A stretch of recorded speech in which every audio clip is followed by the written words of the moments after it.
Off top, Turritopsis dohrnii is an immortal jellyfish. So when it reaches a certain age, rather than die, it reverts back to like a juvenile polyp stage and starts all over. Unless it's killed, it won't die. Is that what Tom Brady's doing? Play the music. This is the Domonique Foxworth Show. All right, Charlie. So we had another 90s football game. It felt like there's just run game and defense, which I still loved it. And the 49ers defense in their running game was incredible. And I feel like you might look at the stats and be like, hey, they didn't run the ball every down.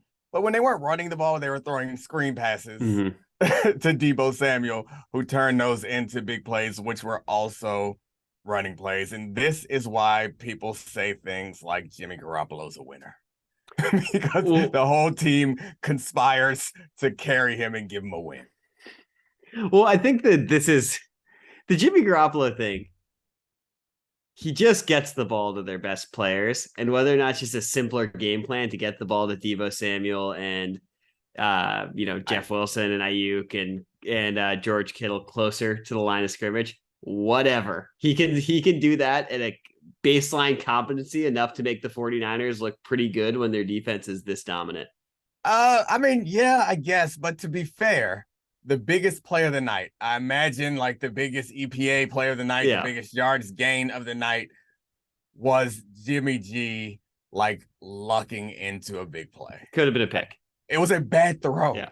Like had he thrown it, and I'm assuming like I know some quarterbacks will place it there. I remember in a joint practice we had a long time ago when I was in Denver against the Cowboys. Tony Romo was there, and like we're doing one-on-ones.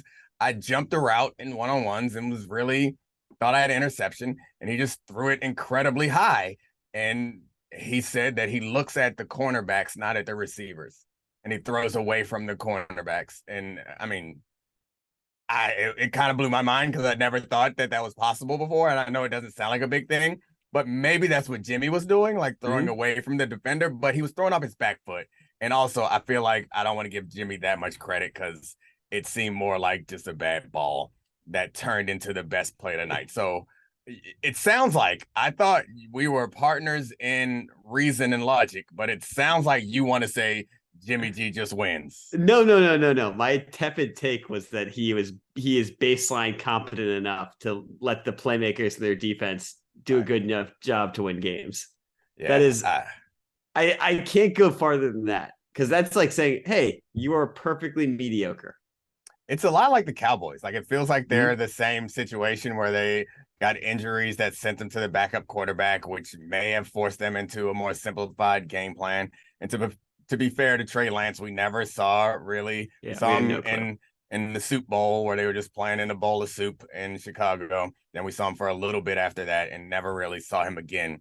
But there's something about the comfort. I don't know if it feels comfortable. It just feels like it feels like the pressure is so high when Jimmy G's at quarterback. It's like, we got to do this.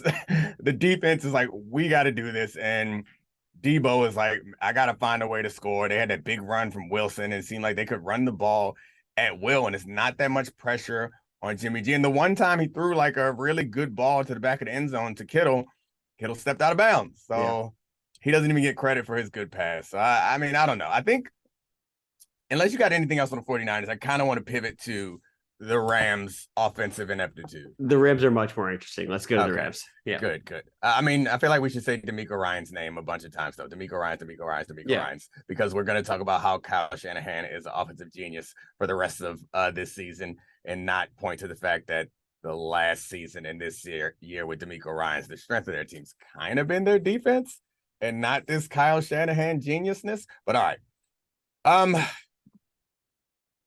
Cooper Kupp's not a true number one. Explain. After this game, their only good player, the only guy on this team who played well. Explain. He had numbers. I don't know if I would say he played well. He had 13 catches for 113 yards. Yeah, he had numbers. I don't know if he played well. So they weren't double. They doubled him on a couple third downs. And I'll have to look at the all 22 and see if I'm actually fully right about this. about how little respect they showed Cooper Kupp. And I know, like, I feel like you think this is absurd. And maybe I'm being hyperbolic with saying he's not a true number one. He was my number one receiver in the league in this offseason because of the numbers he put up last year. However, when I'm watching this game, I recognize that they need that other guy so badly, and Robinson's not it. They need somebody who they can put outside and can win one-on-one. When they put Cooper Kupp outside, I saw it on 2 separate occasions. Stafford looked at him. He got pressed out of the play, and Stafford went back somewhere else. When they're motioning him in the backfield and motioning him across the field, running him out of backfield, putting him in stacks, doing all these unique things to get him in situations where he can run option routes on linebackers or get two-way goals against nickels. Yeah, that's a valuable thing to move the chains. It's a valuable thing to have, but it doesn't scare the defense. So this 49ers team that doesn't blitz very much were like completely comfortable with leaving Cooper Kupp matched up with guys who like aren't like shut down corners and blitzing throughout the course of this entire game. And Cooper Kupp got numbers, but like he didn't impact the game enough to me. And I know it sounds crazy with the 100 yards and 13 catches, but when you're watching that game, he's not having the impact that like a number, and it's not fair to say Tyreek Hill, but like any number one receiver, you're not going to be able to be that aggressive if you're afraid that this guy is going to like break the game. Okay, we're about to become first take because I think he's clearly like a top 5 or 6 receiver in the NFL. And I get it. He might not have been a true number one tonight, but I can't think of anything that makes you more of a pure number one than, and this is your do it in the playoffs moment when it's the final drive of the Super Bowl and everyone knows the ball has to go to you over and over and over again. And I don't care if he's playing in the slot, if he's playing as an H-back, or if he's playing as an X, if they can just continue to feed him the ball and he can beat your Super Bowl opponent over and over again after you win the Triple Crown and have one of the best receiving seasons ever for someone not named Jerry Rice or Randy Moss. You get to have one bad game against the D'Amico Ryans led defense and still be a number one. Okay, we will not be first take because when I'm wrong, I'll just be like, all right, I'm wrong. I'm wrong about the terminology that I'm using. You are right about that. Me saying he's not a true number one is like me just feeling like he's not what I've come to expect from that position. Mm-hmm. He does not threaten. He does not scare the 49ers. And that was the problem tonight. They don't have somebody that they are worried about. They were completely comfortable with Cooper Kupp moving the chains periodically because they knew at some point this offense would peter out. And I don't want to blame Cooper Kupp. It's completely wrong person to blame here. But he is not, they're asking more of him than I think he's capable of providing at this point. They can't run the ball consistently. They don't have another threat that can win outside. The fact that he can't win outside is a problem. It's not a problem when you have someone who can win outside. They don't have that person. So I framed this improperly. You're right. Coming down on Cooper Kupp is the wrong person to come down on. He is great for what he does. But this offense is incomplete if they're not going to be able to find some other threat on this team other than Cooper Kupp, and they don't have it. So I do want to get more into the Rams offensive ineptitude and if it's fixable, but the one follow-up question I have is I think we've talked about this a little bit with Amon-Ra and now with Cooper Kupp, and that is the value of slot receivers. And the 2 follow-up questions I have are, one, it seems like a lot of their production in your eyes is a value or is the result of incredible coaching, getting them in situations to succeed. And then 2, that their impact on the game is smaller than the stats. And it's like, so can a slot receiver never be a number one receiver is the first question I have. And 2, why don't more teams have guys that are dominant in the slot if it's something that can be created by play calling and scheme? Oh, no, I don't think that it's exclusively created by play calling and scheme. I think these guys are special players. Mm-hmm. But in the same way that like a middle linebacker can only have so much impact on the game, if you can only win in the slot or when you're in a stack or when you're at an H-back, there's only so much impact you can have on the game or so much threat you can make or you can have on a defense. So it's not even about the position that they put him on the field because you can put Tyreek Hill in the slot and he has big play threat ability that scares defenses. We said Debo. Debo in the slot. He has the ability to make your defense adjust to them. And I did not see that out of Cooper Kupp. And like I mentioned, there were some third downs where they really wanted to stop him, so they would double Cooper Kupp. But the worst case scenario in much of this game is Cooper Kupp's going to catch a 5, 7, 10-yard pass and move the sticks. And that is something that as a defensive coordinator, you're like, all right, I'm going on 3rd and 5.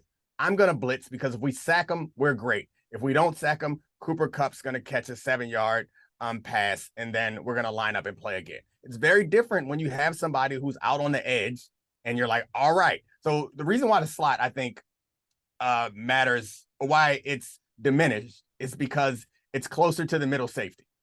Mm-hmm. So if you are working from the slot, like inherently, you're going to have a tougher time of getting away from the help. And if you're on the edge, the help has to declare itself so much sooner. So if you're far to the right wide receiver that requires a double team, fine. The safety goes over there and doubles him. Everyone else has the rest of the field to work with, and he has to declare it quickly. For the slot receiver, that's not the same thing. And if they put Cooper Kupp on the edge, I saw it, like I mentioned, on 2 occasions, and it's not fair. Maybe I need to watch all Cooper Kupp outside film for the rest of, or previous seasons, and maybe he's out here working people and I don't realize it. But that's what it boils down to me, is that it threatens the defense.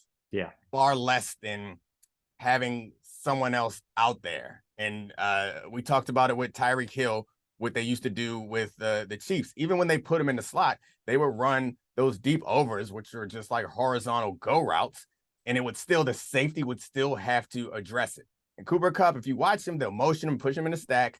He'll delay off the line of scrimmage for a full count, and then he'll get into his route.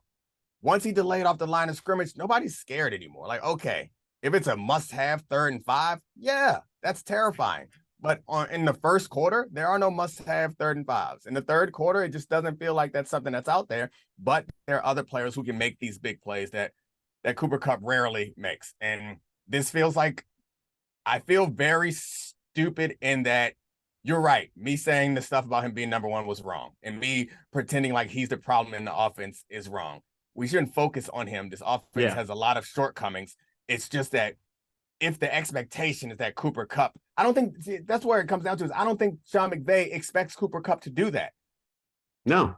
Yeah, and that's the problem. They need Odell back. They need Robinson to do what they brought him in there to do. They need somebody to be that guy, and they know it's not him.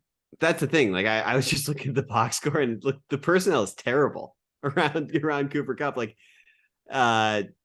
the running game has seemingly fallen apart, which is so weird for someone coming out of the, Shanahan coaching tree with McVay. The other pass catchers, like Stafford doesn't even look at Allen Robinson. It looks like Tyler Higbee's their number 2 receiver. And like they're talking about Ben Skoranek being a fullback wide receiver hybrid. This is not the offense that has been high powered for the last 5 years. It seems like them mortgaging their future is finally caught up to their roster right now on the opposite side of the ball. That's a fair point. He threw that one fade to Robinson that got batted away in the end zone. Yeah, 6 targets tonight. So he did have more targets than I remember. That's the only one I actually stands out in my mind as a great play by the defender. But yeah, this is good that we're testing this out, because I feel like it's refined for my get up takes tomorrow morning, because blaming Cooper Kupp is not the answer, but he is also not the answer. And Matt Stafford, I need to watch the All-22, because it's like, if they're going to blitz you, and I guess they had some issues on offensive line again, but blitzing opens up these opportunities. You can't be in, as good as DeMeco Ryans' defense is, there had to be chances out there to be had. And I couldn't see them from the TV copy, but they blitzed them a bunch. Mm-hmm.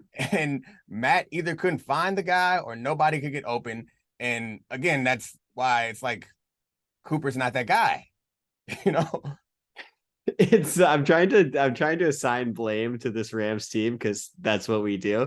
And I'm going step by step. And I was like, let's look at Matthew Stafford. His QBR is plummeted. He's thrown 6 interceptions through 4 games. Everything is down. And then I'm like, wait a second. Wasn't there that graphic at the start of the game about the Rams offensive line? Maybe that's why he took 7 sacks tonight. And I'm like, you know what? Les Snead didn't address this offensive line, as he spent money elsewhere and used picks as, trade bait for the last several years. Maybe it's his fault. And what I think I'm going to settle on, though, what's that? all of it. Yeah. Every level of this is sort of broken right now for the Rams offense. I think it is. Yeah. So they're trade-offs. It's something that we talked about earlier, and I always think about is their trade-offs. The trade-off for building the roster that they've been building and having Von Miller in that stretch run last year and Odell Beckham and all the people that they were able to bring in and Ramsey, like the trade-off for that is there's no room for mistakes. You can't draft wrong at this point. You can't sign the wrong free agent. There is no room for mistakes. When there's no room for mistakes, you get a roster like this. And when you have a roster like this and you're on the field, again, there's no room for mistakes. The players on the field can't make any mistakes. And so they've narrowed their margin for success, and they've traded it and it worked out. So like they won a Super Bowl last year. So good job, guys. For that, now you have to play perfect football to get back. And they're not, doesn't seem like they're capable of doing it just yet. And maybe Odell will get healthy and sign with them, and then everything will change. Yeah. I mean, I think their defense has to be good enough to carry this team until the offense can figure it out. And the defense actually has looked pretty good tonight, despite the loss. Yeah. All right. We're done. Rest of the games, or rest of the league, I guess. All right, Charlie, I feel like, are we numb to how great Patrick Mahomes is? Like, has that happened already? Like, I would like to do a second of Patrick Mahomes appreciation before we talk about the rest of the weekend's games and the other quarterbacks who are not Patrick Mahomes and aren't doing Mahomesian things, even if they once were better than him or may one day be as good as him. See, I actually don't think we are numb to him. Okay. I think we don't. Here's the spin zone on it. I don't think we give Patrick Mahomes enough credit. I think we keep straying from home and looking for that hot new quarterback that is the apple of our eye. And then every once in a while, he avoids 3 sacks and flips the ball 4 yards into the back of the end zone to a running back. And we're like, oh, it's pretty nice what we got at home. This Patrick Mahomes thing. He threw a chest pass. Yeah, you're right. I mean, it gets a little bit, except that's my point, is like it feels like we're numb to it. And every now and then he catches our eye straying. And we're like, oh, this Herbert guy, this Josh Allen guy, hey. And then he's like, I'll do a spin on the sideline and throw a chest pass touchdown. Something you've never seen before from someone who does things that you've never seen before routinely. He's incredible. And the offense is still humming along, even after a bad week against the Colts and after losing Tyreek Hill, and they're remaking it and whatever, blah, blah, blah, blah, blah. They're still, I mean, that was my pick to win the Super Bowl before the season started. And I feel more confident than ever after what they did to the Bucs. And granted, the Bucs had an unusual week. They had the hurricane displace them for part of their week practicing in Miami and then come back and play. I imagine that's a difficult thing to overcome, but they just dominated what I thought was the best defense in the league. And I thought that those guys were, I mean, they still are incredible, but what happens in that game didn't seem like a fluke. I think that's really illustrative of how good the Chiefs offense is. And to your point, I think I framed it wrong the first time. We're at the pushback to the pushback to the pushback about Patrick Mahomes. Because first we were like, this guy is incredible. I've never seen anything like this. And then he lost to Brady in the Super Bowl. And there was like a little pushback of like, oh, torch hasn't been passed. And then it was like, oh, this guy's incredible. And then he had the second half last year in the playoff against the Bengals. And people were like, we got to stop the early GOAT debates. We can't compare him to Brady. You know, this is too much. Josh Allen is just as good as him, which Josh Allen's incredible. I'm not starting that debate. But I think we continually forget how good he is. And I want to read you one tweet, of why I think that this is the most impressive Patrick Mahomes season we've ever seen. And statistically, that might not be true with raw numbers of when he won his first MVP. But this is a tweet from Shel Kapadia. Here's where the Chiefs offense ranks through 4 games in the post-Tyreek Hill era. EPA per drive, first. Points per drive, first. Offensive points per game, second. Success rate, third. Patrick Mahomes is first among starting QBs in EPA per pass play. And to me, this is especially incredible because they lost Tyreek Hill, who I think you know better than anyone else. The gravity he has on the field cannot be matched. This guy's like the Steph Curry of wide receivers. And Patrick is just like Patrick and Andy are just like, whatever, we'll still be the best offense in the league. Is it possible that, I mean, I think the game against the Colts is less interesting even than it was last week, but I think it's also possible that there's some like let down and like they get up for bigger games and we should not care when they play a close game against a mediocre opponent, or especially if they lose to a team that just lost to the Falcons, which like the Colts are done, but that's another conversation that we can have off air because we're not going to bore anybody with sad Colts talk. But please, the point is, anything but that. yeah, the point is, I don't think that was indicative of this team. They thought they could sleepwalk through them, and their special teams failed them.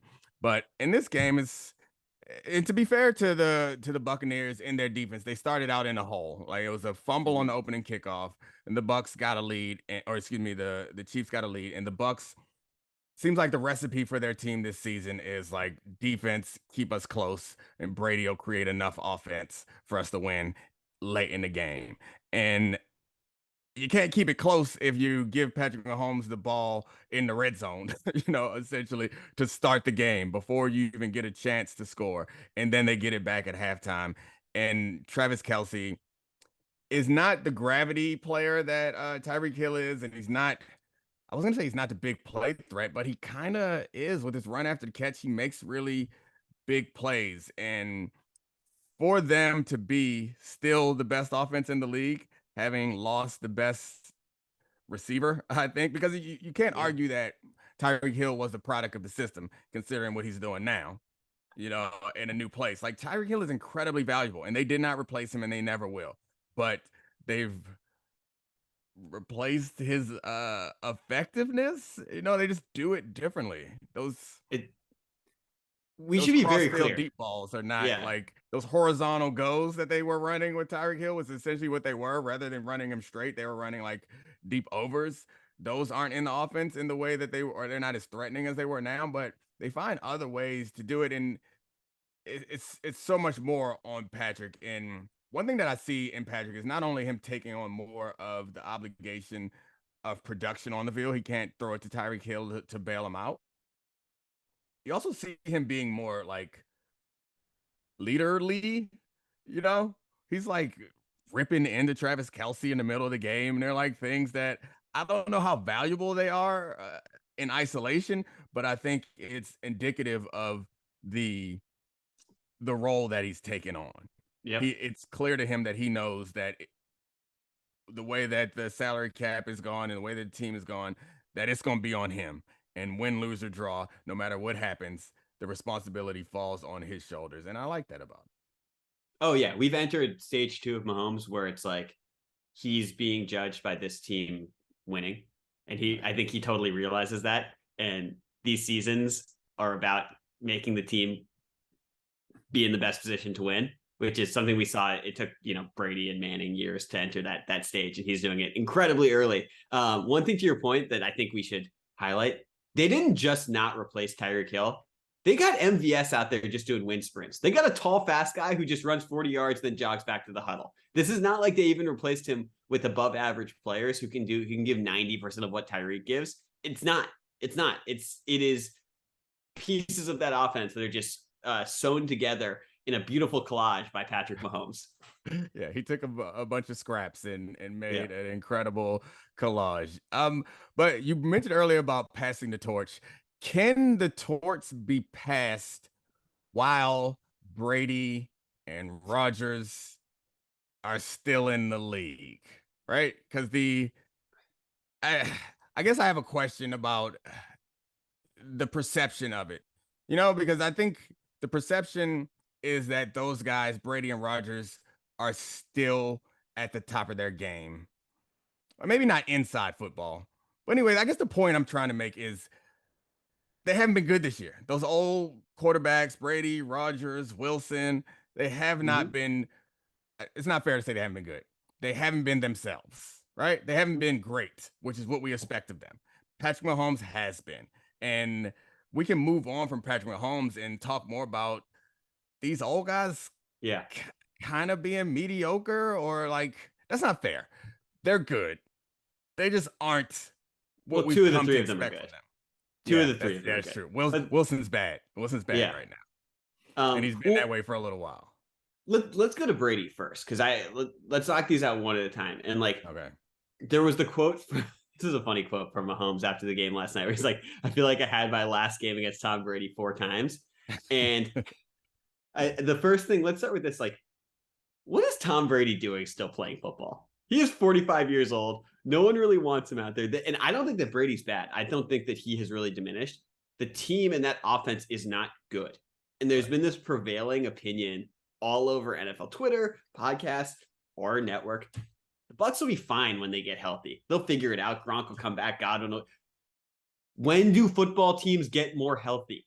Yeah. Why do we want to see Tom Brady, who's 45, who we're not even sure wants to be out there playing with a team that is not a relevant offense? And I know the conference is so bad that might not matter, but this is not a team that we're looking at that we're like, they're definitely going to figure it out based on the personnel they have and the health they have going into after the first quarter of the season. And this is the third year in a row where the pressure is incredibly high on them, which there's a toll that it takes on your body and on your psyche that I don't think we account for. Not only are they worn out, but there's something to be said for, I don't know if average fan can relate to this, but I feel like you can. Like, you understand that even if you aren't, like, if you have a stressful week at work, you got to get ready for an important presentation. I don't know, something like that. Like, you feel that hang over you for that week. The Bucs have been like that for 3 years now, and I think and I guess Tom Brady's been like that for his entire career. So maybe that's not how you can't chalk that up to impacting Tom Brady in any way, but I think it has to impact the team in some way also. And to your point, they're not going to get any healthier. I have been kind of like hesitant to like be honest about what I think this team actually is because of the Tom Brady effect, where it's like you don't ever want to doubt Tom Brady. But like, if their defense can't stop elite offenses, then they can't win, right? Or at least slow them down to some degree, because I have no reason to believe that their offense, given the injuries that they have, is going to rise to the level to like compete in shootouts. And I wanted to answer one of the questions you asked off the top, is like, why is Tom Brady still out there? We talked about David Dennis, and I talked about this a little bit on the bonus episode on Wednesday, is, at least for me, I think that I understand needing a purpose, you know? Mm-hmm. And I did not anticipate, like, when I retired from football, like, I was willing to, happy. I wasn't like forced out. I thought I was ready to retire. I didn't anticipate how difficult it was to like figure out the transition part of it. And I don't know if Tom Brady has like thought that far ahead, but I think that we always say, or we assume, that it's his love of the game or his desire to compete, and he feeds this that keeps him playing. It's possible that it's also like the fear of what's next, and the fear of that, taking that next leap and waking up one random Wednesday morning and like, what do I have to do? Like, what do I have to do? Nothing. There's some freedom, and I know it sounds counterintuitive, but there's some freedom given to you by having constraints in your life. It's like the freedom from having to choose. And I know that sounds outrageous, but it's a nice thing sometimes to just not. I imagine people who like have kids or people who manage a lot of people understand how it feels to wake up one morning and have to worry about all the people that you have to manage, and just like pine for a day where you're like, I ain't got to do nothing. Or I wish I was one of them, where I just woke up and was told what to do and didn't have to do anything. Well, counterpoint on this, and I'd love your opinion on it. Is this the year where he's going to realize that it's time? And I think we do think that, but like, he's getting rocked last night. He's grabbing his shoulder on the ground. They're showing Blaine Gabbert on the sideline. They've rushed back Chris Godwin. It doesn't look like this offense is going to get going. Is this the year he figures it out? And I say that because I I think this was in The Last Dance. There was when they asked MJ about why it was so tough to leave, and he's like, I wanted to be knocked off the mountaintop, and I couldn't, and I wasn't, and that's why I had to come back another time with the Wizards. But it's like, is that what we're getting with Brady now? Is this his Wizard season? Is what it comes down to, where he realizes this isn't my life anymore. Yeah, I mean that's a good parallel, I guess, with the exception of because Jordan, if I remember correctly, was still putting up good numbers, but that team wasn't competitive. Yeah. And this team is competitive and they believe that they have a chance. Like I wouldn't be stunned if they won the Super Bowl. I wouldn't bet on them, but like the idea that they could go on a run like they did with that defense and get to the game. I mean, when the Bengals found themselves in the Super Bowl last year, it makes me feel like it's not crazy. But yeah, I could get that. I don't know. The Brady stuff, we can get back to it in future weeks, but I can't quite figure it out, but I don't have a lot of confidence in them. But let's do Russell and Aaron Rodgers also. Yeah. I don't know where to start on. I feel like Russell is more interesting because it feels more like definite. I have more faith in the Packers and Aaron Rodgers than I do in the Broncos and Russell Wilson. And it feels like he's just done. Yes. And bad at football, great at TikTok. He's great at TikTok, I guess. He's great at TikTok because he's bad at it. Yeah. It's not like he's coming up with some innovative stuff. He's just like, it's so cringy that it gets picked up by us weirdos. Is there a chance he's actually funny and he's like the Andy Kaufman of TikTok and he knows how cringy and funny these things are? I hope so. I mean, it has to be now, right? Yeah. I think like you would advise a player or a person to like, you find what you're good at and you keep doing it. And I think that maybe initially he was trying to be like prototypical quarterback talk guy, and it came off as so like awkward. And now at this point, I think he's leaning into it, right? Now he's like, this is my brand. So I'm just going to do some weird stuff and everyone's going to talk about how weird and awkward this is, and that'll be me. I went back and grinded the tape, and we can get to the football of this in a second. I went back and grinded the tape of his when we realized his social media presence was going to be so weird, and I looked at the Mr. Unlimited video, and he actually has a line in it where he's like, "Ooh, it's boring robot Russell," and he actually has like a robot malfunction in it at the exact time between boring and robot. And I was like, is this the clue? Is this the point where we realized he might have been saying this with comedic timing intentionally? That's when he crossed over and stopped trying to do it and started doing it doing it intentionally. Yeah, I mean the on-field stuff is less funny. It's just as awkward though.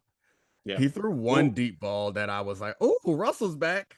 It was one time, but he still holds onto the ball for a long time. Doesn't have the athleticism, and also like I guess this ties back into the freedom that you get from like being constrained in some ways. It's like it feels that he's freed from whatever constraints on his offensive ability that Pete Carroll would have put around him, and being completely free from that is led him to make some really bad offensive decisions and try to do too much, and it's not working out. Well, I have a question about this. This is the question I've been dying to ask. Okay. Are we sure that Russell Wilson is better than Geno Smith? And I say that because they're opening up the Seahawks offense with the same offensive coordinator that Russell Wilson had that he always wanted to do. And his numbers are much better than Russell Wilson's are. And it's not an apples to apples comparison. Russell, the rest of the season is probably going to be pretty rough. They just lost their best offensive player in Javonte Williams. And again, as we said, teams don't get healthier. But like, maybe Russell's bad and Geno's not that bad. I mean, it's hard to argue against it right now. Like, defense is up this year compared to last year. I think by efficiency, defense is 2 points better, and which makes offense 2 points worse across the league at this point last year than this year. So, Geno's not like picking on some bad. What are the teams that they play? Well, they played the Broncos, which is a really good defense in my view. Who else did they play? Sorry, I should have had this. No, you're good. They have played the Broncos, 49ers, Falcons, and Lions. Yeah, I mean, it's two really good defenses in there and two that aren't that good. And Russ has had his chances. I think it's obvious that for the money, like at this point, for the commitment that they've made to Russell, you'd rather have Geno Smith on the lower price. I don't know how to explain what's happened to Russell Wilson because it doesn't seem, I guess the minor loss in athleticism, because he doesn't seem like he's not a stiff. He's not as explosive as he once was. That combined with like complete offensive autonomy seemed to be his undoing. That's the thing. That's the play calling is the question I have because he always wanted to run the offense that Geno Smith is now running in Seattle. Like Geno Smith has 645 yards and 4 touchdowns in the last 2 games. Jeez. And like that's what Russell always wanted to do. Meanwhile, he has complete offensive autonomy, but it does not seem like this is the offense that he dreamed of running in Denver either. I mean, it feels like he and maybe this is a product of the defenses that he's facing, but it feels like he wants to be a precision guy who's going to pick you apart down the field, dink and dunk you and outsmart you. And it doesn't seem like he's capable of doing that. Them in that offense, they're not capable of going the length of the field without making any mistakes. And that's not how he had his success in Seattle. He had his success in Seattle because he's a great deep ball thrower and improvising, right? So I don't know. It seems like that group of death that we thought was really tough is not. That division is the Chiefs and everybody else, as we should have anticipated. And I think I just don't feel all that hopeful for the Broncos going forward. And I think it's partially because we haven't seen good stuff out of Russ and we've seen Nathaniel Hackett be not so great. Aaron Rodgers, like, he's less spent than the other two, it feels like to me. He's getting drop passes, but they're still like an effective offense. It's just a lot more focused on the running attack. Mm-hmm. He doesn't have the Devontae, obviously, and that's a loss. They're not going to be able to replace him. But, oh, man, it just brings me back to how great Patrick Mahomes is because Patrick Mahomes lost his Devontae, and we can't even notice it. But anyway, Romeo Doubs dropped a game-winning touchdown pass, and obviously Watson dropped that pass early in the season. And the Packers offense is still pretty good. So I'm less worried about them, but it doesn't look the same, I guess. It feels like we're now on the downs. We're officially on the downslope, which sounds crazy because he had back-to-back MVPs, but I don't see this ever going back to a Aaron Rodgers lighting it up. And of course, this weekend he's going to throw for 400 yards and 5 touchdowns and make me look stupid. No, I think you're safe on this because even if he does, it feels like we saw him with his long extended, hug with Bill Belichick. We've heard him say he's not going to play till he's 45, like Brady does. And it just the thing with Rodgers that's happening now, I think, is somewhat of a parallel to Brady. Not just because they're both having midlife crises, which they obviously are, but also because it feels like they're still really good players who might be on teams that can't support them in the way that we've grown accustomed to in the past. Right. And that this is a theme that you've talked about, which is like the infrastructure of teams and how it's really hard to be a great quarterback on a bad team. Yeah.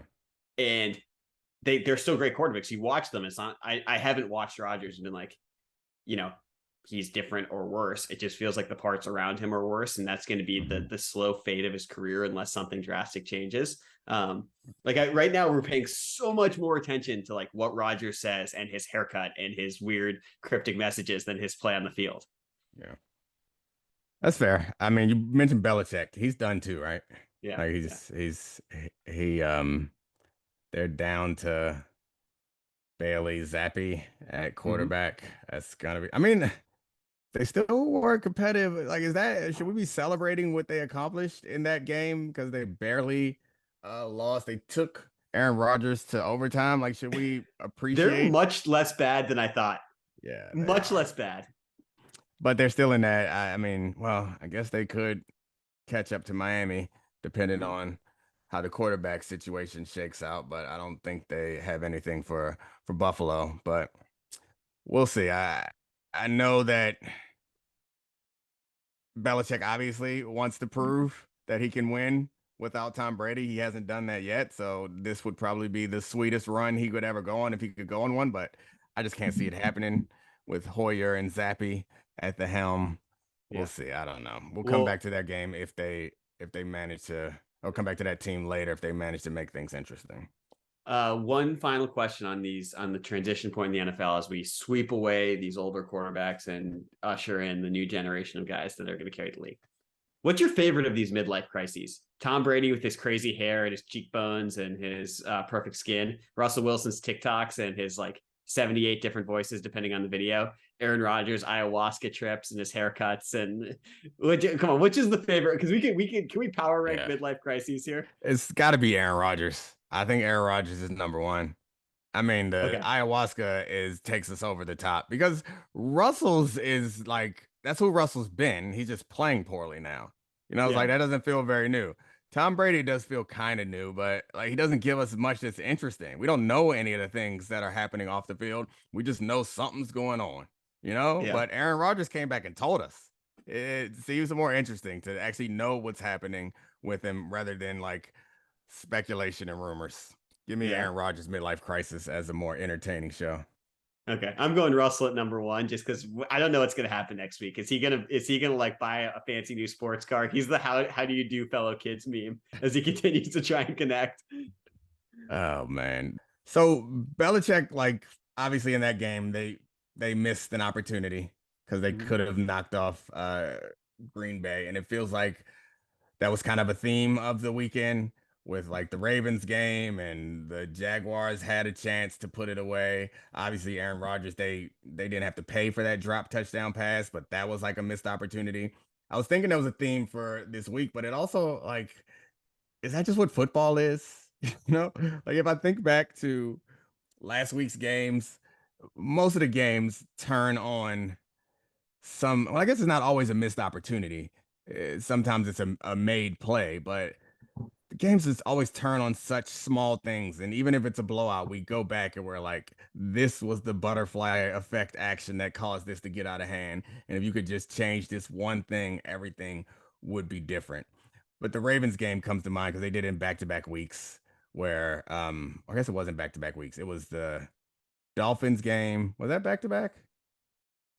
No, it wasn't. It was 2 weeks ago. Yeah, it was the Dolphins game where they just had all those mistakes. And then in this one, they were dropping interceptions that Josh Allen was trying to give them. They failed on that fourth and short. And frankly, the offense in the second half couldn't score or do anything. So it was just a series of missed opportunities. So I want to be analytically inclined and I want to support the decision to go for it. And I think I'm going to stick with it.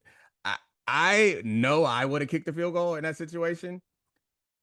However, I think that the right thing to do on 4th and 2 with Lamar Jackson and Josh Allen on the other side, the right thing to do is to go for it. Well, I don't think it was the right thing to do. And I'm not even just playing the result there because I was sitting on the couch screaming like, can't you just take the lead with 4 minutes left? Even if Josh Allen goes down the field and scores, you're probably going to get the ball again. You pin him deep, you let your defense play. They had just gotten a stop on Josh Allen. It doesn't seem like it was impossible. I don't know. It's like, I love when coaches go for it and I would go for it in Madden, but like, I think that we've leaned so far on the crutch of analytics on going for it on 4th down that sometimes it's like, maybe just take the lead with 4 minutes left in the game. Maybe just do that. Like, that's just a simple football thing. I mean, I can't present a great argument against it, even though like I am not mad at Harbaugh for doing it. I would have kicked it. And I think that I would have kicked it because I'm scared, but not because the right thing to do, I think in that situation is you would have kicked it because you wanted to go up and win the game. You wanted to be winning with 4 minutes left. This is what that seems reasonable. It's gotten so bizarrely changed that like, because Harbaugh's reaction was, I was doing what I thought was the best chance to win. And that has become like side of the fence, like, oh, you're going for the win, but going up by 3 points with 4 minutes left is also going for the win. here's the pushback. When you want to analyze these decisions, I think you need to look at what are the two alternatives. And he kicks the field goal, they have a lead, and they kick the ball off to Josh Allen with 4 minutes left. That's a great situation to be in. If you go for it, the alternative is you take a touchdown lead, you give the ball back to Josh Allen with 4 minutes left and a touchdown lead. That feels pretty great.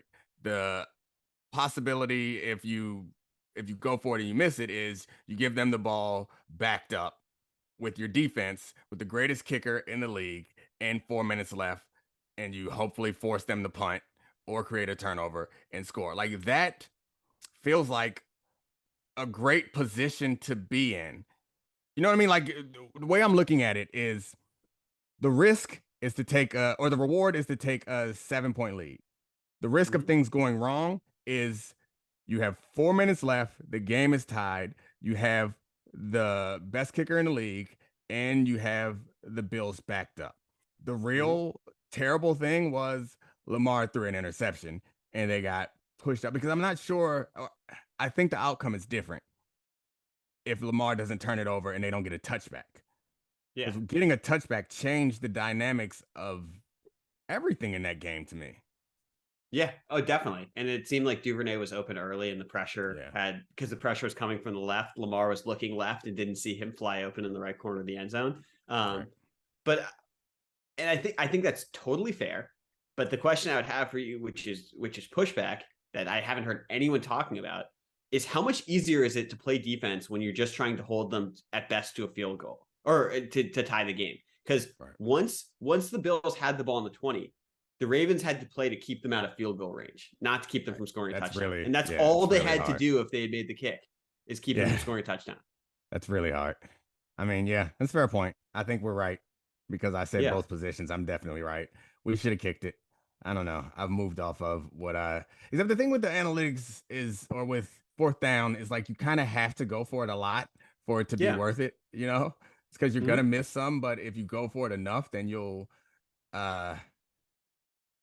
win more times than you'll lose. But they haven't won enough this year, the Ravens, with doing it, or last year. So this team's got to figure something out. And it seemed like it created a riff a bit. Like, the defense isn't a fan of it, and you don't want to have that. That's always, like, back to the concept of managing people. It's always a hard thing to do, is like predict the impact. Because had they scored a touchdown, Marcus Peters is not yelling at John Harbaugh on the sideline, but they didn't. So now that's hanging, whether they can put it behind them or not. Like, I'm sure they're going to show up to work today and be fine, but it's in the back of everybody's head, and it's going to influence Harbaugh the next time he makes a decision, and it's going to influence the defense the next time there's a fourth down.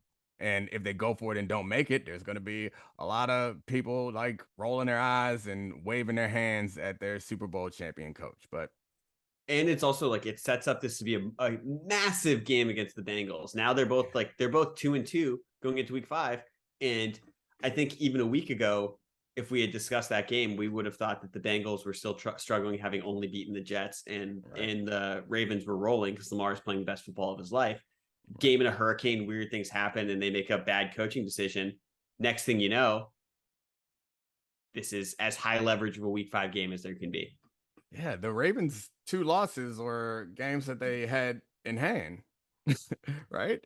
Or, I mean, one game, the Dolphins game, they absolutely should have won. It was like 99 win probability. This game, they dominated for the first half and could have won, but didn't. So, yeah, it's a tough spot to be in, giving up 2. Maybe the luck will cut for them the other way. Are there any other games, like the Jags-Eagles game was a good one? Is there anything else from the weekend or any other storylines that you want to hit on? Like, have we talked about the Jags being good, or are we too late to be ahead of that? Because I feel like you and I were talking about them being good before other people recognized that they were good.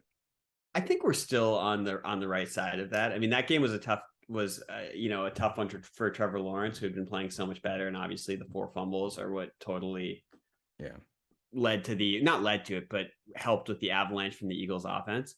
But, like, that team, I think, still should be the favorite in the AFC South, which is crazy to think about, with how dysfunctional they seemed a year ago. Yeah. I mean, the Titans are very well coached, I guess, is what you fall back on when you don't know how to explain how this team keeps winning, even though you don't think they're very good. So I guess that's it. But yeah, if I had to pick one of these teams to be a fan of, I think the year is going to go better for the Jags than anyone else in the South. Um, we talked about a group of death is not the group of death. Those teams stink. Well, they don't stink, but I mean, I guess the Broncos and the Raiders kind of do stink.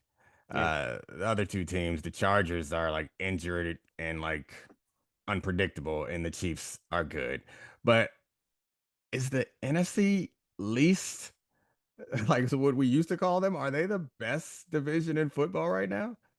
Well, I think we're going to disagree on this. How many good teams do you Okay. think are in the NFC East? Good is a funny word. So I think Washington's not good. Yes, they suck. I think the Giants are okay. And I think that the Eagles are great, and I think the Cowboys are good. Mm-hmm. Okay. Those are all arbitrary words that you cannot tie me down in any way with them. But I think more than anything, I'm just shocked because I thought the Eagles were going to be great, and I thought everyone else in there was going to be bad, and the fact that they aren't is surprising to me. Well, are we being hooked into the fact that the Giants are somewhat of a fraudulent 3-1? Like that offense is still really bad. Yeah, agreed. But I think if you where they came from, would they have 4 wins last year, 3 wins last year? Yeah, and they're well 4 coached last now. year. Yeah, they have 4 last year, and so I guess it's comparing them to what they were. So like the Cowboys 3-1 is not fraudulent. No, the Giants were competitive with the Cowboys, and they are 3-1. I guess it's just like when you look around the league, in large part because the offenses are down and the defenses are up, and defense from week to week can be fickle. I think it's hard to like settle in on really ranking these teams because it's like who has an offense you can trust, and that's all it really comes down to, and a defense that's not going to embarrass you. And yeah, so I think that the Giants are in the messy middle, you know, yeah. which is fine. And I think the Cowboys are near the top of the messy middle. And I'm looking at the rest of the divisions, and I don't know that we have a division that has 3 teams that I think are all at or above average. I think that's pretty fair. And I think the weirdest thing about the NFC East is it's a really well coached division, and I think that's the crazy part is these now seem like 3 well run teams. Yeah, because Sirianni's good. Great, yeah, and the Cowboys seem to have figured it out. Yeah, we make fun of Mike McCarthy, but we like Kellen Moore and Dan Quinn. Dan Quinn might just be an awesome defensive coordinator who's not a head coach, and then Daboll and Wink. It's like those 3 teams are all like. It goes back to the theme you talked about. You put in really good coaches and they have really good plans, and they can make mediocre teams the top of the messy middle. The talent is so close in the NFL. Yeah. And scheme is so important because football is different from other games in that it's like 3 seconds of action, then you stop and confer, and the coaches have influence. And there's so many different like variables in the game that the coaches are much more important in this game than in other games. And when the talent is so close, which like the worst team in the league is really good, you know, like really talented. Mm-hmm. And if you can find those advantages in coaching, it can change the team in a way that you didn't expect. You know, I feel like I'm not doing a good job explaining it, but it's very different from basketball where it is a lot like there are changes, obviously, but you're on the floor and from play to play, you're doing your own thing. And baseball, like you can kind of like computer your way out of making real managerial decisions, you know? So it's like everyone is kind of making the same decisions in baseball because there is a optimal way to play and they're doing it. And the same as like basketball and hockey and soccer and lacrosse and all those games are kind of the same game that is really incumbent on the players, whereas this one's so different and the coaches matter, so the scheme and the strategy matters so what, so much more. So anyway, I'm looking at all these divisions and maybe I got a little ahead of myself because I think I'll go through them with you really quick. AFC East. Yeah.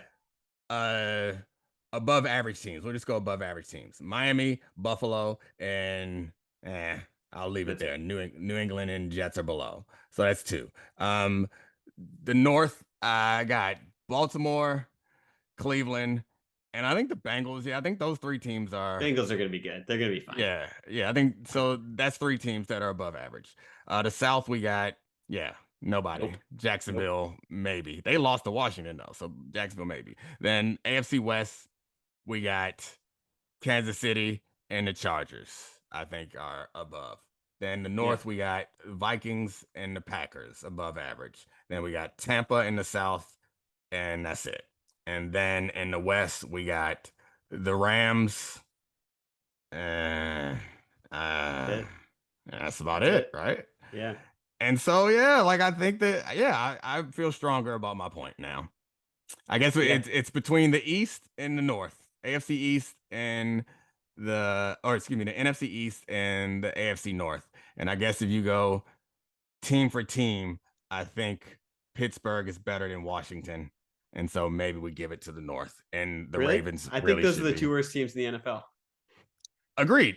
Yeah. but I 32 and 31. Yeah. Okay. So they aren't close enough for it to matter. How do we have to decide? We can't have a tie. So how are we going to decide it? Let's go team for team. So you think the Ravens are the best team against the Eagles? I think the Eagles are better than the Ravens. 1 point for the East. All right. Second best team, we'll say the Bengals and the Cowboys. I'm going Cowboys. I'm going Bengals. Even though the Cowboys beat them? Yeah. I think cool. I mean, the Bengals had a really slow start to the year, but I have more faith in the infrastructure. All right. Cleveland is better than the Giants, in my view. Definitely. And we'll say a draw for Washington versus the Steelers. So, we don't agree. I got the East. You got the North. Yeah. I think we've probably gone on for too long anyway. Yeah, probably. All right, wrap it up. We got the stuff at the beginning of the show. You got anything funny to say or mean at the end of this? I have one mean thing to say, and that's... Thank you. Well, it's really nice to us, but we deserve an apology from the city of Chicago. We were right about Justin Fields and the Bears. He should demand a trade. And you know what? Maybe you can get a 6th-round pick for him and draft someone as good as Bailey Zappi, because that's how Justin Fields and the Bears have played this year. So we'll take all apologies, send them to us on any form of social media. We tried to warn you. We tried to help you. Chicago, we're your friends. We wanted to soften the landing, but no, you didn't listen. Devil horns for you. I'm proud of you. Let your inner cornerback shine. Talk your talks, Charlie. All right, everybody. He's so good! How has Domonique been lately? Bad or good? Let's find out. This is Roses and Thorns. Hey there, honey. Oh, we said it at the same time. I know. It's because we're in sync. It's a good thing, not a bad thing. What's up? Nothing. What's up with you? Not much. Good weekend. Had a good time. I was appreciating how you've brainwashed our children. So I'm taking Avery to her game. And she controls the music in the car. Oh, yeah. And she just played good music. I mean, she went to some pop stuff. There Like was some what? stuff that I didn't recognize. I mean, the stuff, like, she was playing a lot of College Dropout and some Biggie and some old Lauryn Hill. And I mean, it's obvious that she enjoys the songs, like she knows a lot of the words to them, but also it's obvious my that she's baby. playing them for me For too. you. Yeah. But then I was like, why don't you play like some young people stuff? So then we was vibing out to some Billie Eilish, which like is not pregame music. It's like all emotional and stuff. But Yeah. whatever. She has good musical taste. I appreciate that about her, and I credit you for that. There's a rose for you, even though. Oh, thank you. Yeah, not I was here thinking for roses and I was thorns. thinking this isn't about me, but I do like roses of me. I don't necessarily want thorns of me, but because it's not about me, but I will just take some roses because There you some go. complimentary. And I mean that in both ways. Like it's I mean, complimentary. you don't. Free roses. You don't make a. Oh, okay. You're so smart. You don't make. Well, because I honestly wasn't sure which I meant. So I was like, it covers both. You don't. I mean, the point of this, the origin of this was because I make a living criticizing people, or at least part of my job. I don't. is I'm you don't- so nice. You don't do that. I don't criticize so people. No. I'm nice-ish. So No, like, I know you are. You're not very here, nice. You're not here for thorns. I'm here But for thorns. So I wouldn't be able to make a living criticizing people. Like I would just be like, but he tried so hard. She did really well. Like I don't like. I would find the positive, like the way his uniform fit was great. Like I couldn't just be negative. Whose uniform you liking? I mean, what do I... Honestly, I think it was one of the Ohio football teams. I texted you, remember? I was like, what? I think it was either the kicker or the punter, but some white boy had a nice butt. I don't remember what his name was, but I was like, look at this. Like it was for him. I was surprised, but I guess you're talking about a college child right now. No, no. It's like Cincinnati or the Browns. Cleveland? I don't know which one. Gotcha. I could go and look that. It's like I'm joking. I won't.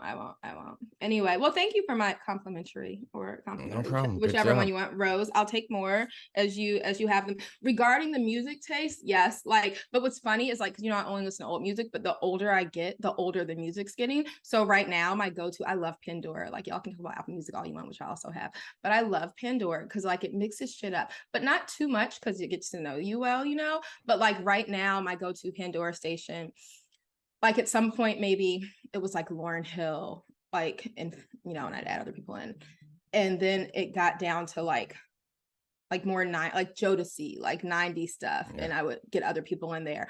I had a really good 702 and Drew Hill one that just slowly got a lot of good stuff into it. But right now I'm at Anita Baker. And it started to realize that I also like I don't want to say older, because I mean her music was coming out around the same time some of the other music was coming out. It just was like my mom was listening to it then and I was listening to Jodeci. So it's like older, and it's not older in years, but older in who liked it back then, I guess. But now it's what I like. And so that's what I listen to. So now, but it's funny though, because Avery's now liking what I was listening to, and I still do listen to it some, but what I was listening to a couple years ago, but now they're like, can you turn the Anita Baker station off? And I'd just be belting out the songs. So thank you for that. I have a lot of roses for you. So I think we should get going. Oh, that's a good week for me. First of all, you went out and got me some theme music. Thank you. I know you didn't really do it on your own. Oh yeah, it's so hard work. Roses for Christina, Addie, and Sarah. Thank you guys. No judgment. I do think it could have been something from Renaissance, but I understand you guys don't have that type of budget. But I really feel like Beyonce is not paying anything. She's like, my music is mine. But so many of those songs I just listen to over and over again and feel like they relate to me, like Alien Superstar, Thick, I Gain Weight. Like I really think that it could have been any song from Renaissance, or you probably could have afforded. There's an old Chico DeBarge song called Miss Wonderful. That relates to you too. I mean, to be fair, you think that all songs, this is like a running theme, is you think all songs are about you. Yeah. So you're saying that these songs, Beyonce songs relate to you. There's not a song that you listen to that you don't find a way to like figure out your role in the song. I think that's like a thing, right? I just sing them passionately. So something about me, guys, is I have the worst singing voice in the world. Like it is god awful. And I understand, like I know that. Like I got it from my grandma. She was a bad singer and I sound just like her. It's awful. Rest, I love her so much. Rest, she's dead, but oh my God, she was my sweetheart. But we both are the worst singers in the world, or she was, and now I am. I've taken over the title. But I love to sing. So I just blast music in the house all the time and sing. And I think I used to use it as like a repellent. Like I could be in the kitchen by myself if I was singing because no one wanted to be in there with me. But now it's like the only way I like to cook. And I cook a lot and I just cook and I sing and it's wonderful. And so I just sing all the songs passionately. Like the other day, I was both Deborah Cox and RL and We Can't Be Friends. No, that doesn't relate to me. Like I understand, like I don't see your car at Mama's when I drive past it, but I sing the line like it's me because I just really am a passionate singer. I'm good at what So how is this a rose about me? I'm confused. What did I do? I'm sorry. Edit that out. I'm sorry. I think you got me some theme music. You got me some theme music. And I that wasn't a rose for me either. That was I didn't know. So take it back. Rose for everyone else. Okay. You compliment me on Get Up. I got texts from people saying last week on Friday, you said nice things about me. So I appreciate you for that.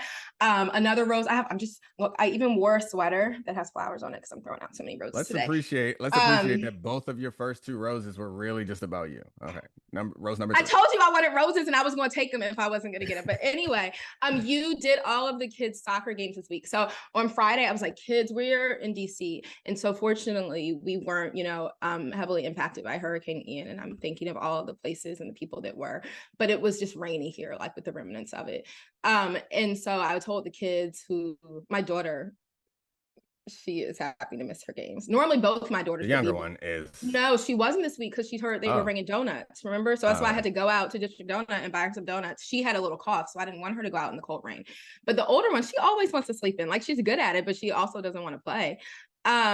So I had told them, I was like, I think we're just gonna have her, and she loves the rain. She loves being inside on a rainy day. It's like she's peaceful and happy and cozy. And so I was like, I think all the games are gonna get canceled, guys. And her game was early on Saturday morning, and it wasn't canceled. And she was real pissy that morning. Like you had to deal with her, remember? Like she was not happy and slow moving. But anyway, you took them. You sat outside in the cold rain to her game and to my son's football game on Sunday, and flag football.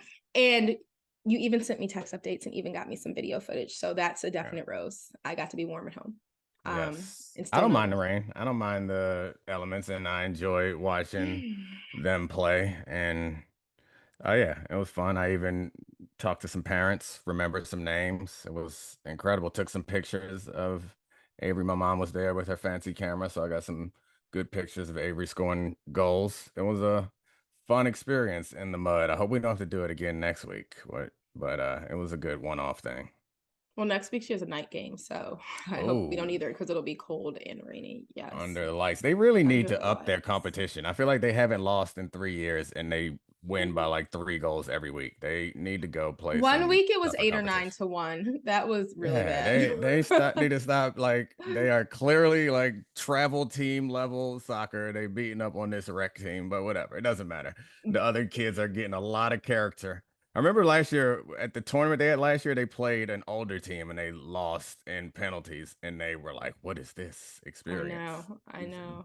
It was good for them. It was 2 years. Yeah, it was a while ago, but yeah. That was 2 years ago. Well, I don't know, but like at least our daughter doesn't like it enough to do travel. She would not be. She has practice 1 hour a week, and some days she didn't go last week because she had a doctor's appointment, but like she was enjoying not going, like even that 1 hour a week. And again, I was at the game, the flag football game. I was talking to some of the dads there, and they were like, their kids play lots of sports, and the ones that they're serious about, it's like, yeah, we got 3 days a week, we got 2-hour practices that start at 6 o'clock for 9-year-old boys. And like, I'm not judging, like whatever, the kids love it, it's good for them, structure, whatever, but like specializing in David Epstein wrote a book about like how like the myth of specialization and how it's not actually good for like creating the best athletes, but it's the way that the system works. But I mean, I don't know. My first year of football, I was 10 years old, and we did practice 3 times a week for 2 hours a night. So I guess I can't talk about it. So it's the age, almost, our son's 9, so almost the age. But it was just for fall, and like the kids now, the basketball, one of the kids on the opposing team is like supposedly an incredible basketball player, and he plays basketball year round, practices 3 times a week for 2 hours, and then has games every weekend, and it's pretty much year round. But whatever, this is a whole nother conversation. I read one time that like about how rich with basketball, it's becoming like almost like tennis and golf. Like richer kids are getting better at it. Is that why? Because like there's so much training around it now, and is that the same with football? Yeah, I mean, it's always been like that for quarterbacks with football, because you like to get the specialty coaches early on, and then there's also some cultural bias inherent in quarterback position. But yeah, I think that's part of it, and it's also just a bunch of like former kids of athletes. It's like the boy who was on the other team, his father played college basketball, and like I think that probably has something to do with it. You look at the NBA, it's a bunch of those players. You got any more roses or thorns for me before we wrap this up? Okay, a thorn. Oh my God, you're so great. Oh, you haven't posted on Instagram in a really long time. And quite honestly, we were out in these streets this week and I was looking cute. We really didn't get good pictures, but like, I feel like cute too. I know. Okay, we were looking cute, but I care more. So, and I just feel like you could post pictures of that, you know? The first time he posted a picture of me on Instagram, guys, I think it was during the pandemic, like the first day where school shut down, and he was like, it was so sweet. He was trying to be like, oh, I'm doing good with the kids. First of all, I fucking have to. I have to. I'm stuck home with them. But it was sweet. But I looked awful. It was the ugliest thing. And I was like, you know what? That's beautiful that he thinks that this is a beautiful moment with me and Mike, because it was something so complimentary that he said. But I'm just like, just post nice pictures of me. Why would you post ugly pictures of me? Oh, you was running homeschool for 3 kids, and I was like just in the basement trying to get my work done, and I was impressed and proud, and I know that you appreciate Instagram, so like I knew that me saying that I was proud and impressed to you was not nearly as valuable as me telling everybody else that I'm impressed and proud of you. So I did that. I didn't care like if you were looking your best or not, because my goal is not to use you as a thirst trap on the internet. So I I was know, like, but if it's you think I appreciate Instagram, which I mean, I could I have didn't think comments about it. about. I could have comments about, but I won't. But Okay. anyway, then at least choose not like you think I want to be out looking ugly, like, and I'm like Okay. Instagram, but I have a private page and only like my friends. He doesn't because he doesn't post anything. He really doesn't have that many followers. Don't worry. So it was okay, but. None, guys, none. It's like I'm joking, not none. But still, I don't want his 10 followers to think I'm ugly. But anyway, another thing though, this is a thorn too. If he thinks I appreciate Instagram, I'm looking directly at the camera, then why has he never once wished me happy birthday or happy anniversary or anything like that on Instagram if he thinks I appreciate? Like, really, guys, it's like for a while, I was like, is he trying to be any single one here with his 10 followers? Because no one's checking because you have 10 followers. Nah. But anyway, that's something I Yeah, also I say. have pretty sad DMs, I have to admit. But yeah, I don't know. You can create some posts if you want me to post them. I just don't have the energy or desire. I don't care enough to be on there, but I'll Does work on it. I'll get does better. Instagram do like email and Twitter where you can like schedule posts? Because if so, I'm gonna start Yeah, scheduling probably. birthday and anniversary posts to myself. Probably. I mean, I can give you a birthday and anniversary post if I you mean, I don't want care. you to feel pressure. Like I'm not. Yes, you do. Clearly you do. I mean, I'm we've been not. married for 12 years. I've never given you a birthday anniversary post. The Never, fact that you haven't never. accepted it means, yeah, I don't know, man. I've accepted it. I was just pointing it out to the people. Okay, well, I'm all about improvement, and if improving But if he's is, gonna post an ugly picture of me, guys, then do I want it? Like, is it even worth it? I'll clear the pictures with you. I mean, who are you trying to look cute for anyway? I mean, I know ain't nobody out there. I He mean, sees maybe me there at my are. he sees me It's at my that football player that said had a yeah, nice I'm butt. set. Yeah, the punter or kicker for either the Bengals or the Browns. It's one Yeah. of 4 people. I'll figure out who. Or somebody on special teams, but I think it was a punter or a kicker. But he was white for sure and had a nice butt. And so okay, I really obviously no more value to add to this, but I'm here. I just I let love you. you. I want this awkward moment to last a little longer. You want to sign us off or something? I could sing with Miss Wonderful. Could that be our sign off? Go for it. Is it like We'll fade out. Just start singing and then we'll fade is out. it And like just a sing. copyright thing for me to sing it? Nah, just go I'm ahead. in We'll love, figure it out. so in love with I don't Miss think it's gonna be good enough Wonderful. for them to I be can't upset. let go. It's out of control. Oh my God. No, I I mean can't think of really it. do your best. Actually try to sound good. Well, I need you to start me off.